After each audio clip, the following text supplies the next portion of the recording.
Welcome to S4 media. నేను మీ రమ్య. ఆంధ్రప్రదేశ్లో గ్రామీణ ప్రాంతంలో సొంత ఇల్లు కోసం ఎదురుచూస్తున్న పేద కుటుంబాలకి ప్రభుత్వం మరో కీలక సమాచారం వెల్లడించింది. ప్రధాన మంత్రి ఆవాస్ యోజన గ్రామీణ పథకం కింద అవార్డులు ఎంపిక ప్రక్రియను పూర్తి చేసి త్వరలో ఇళ్ల కేటాయింపులు చేపట్టేందుకు సన్నాహాలు చేస్తున్నట్లు అధికారులు తెలిపారు.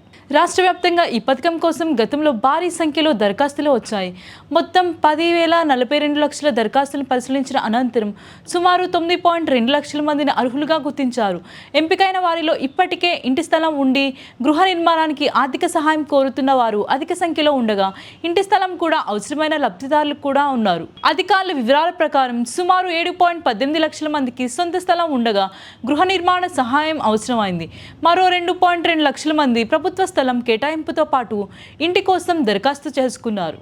కేంద్ర ప్రభుత్వం ఇప్పటికే ఆమోదించిన 1,00,000 ఇళ్లను మొదటి విడతలో అర్హులకు కేటాయించేందుకు ప్రభుత్వం చర్యలు చేపడుతుంది.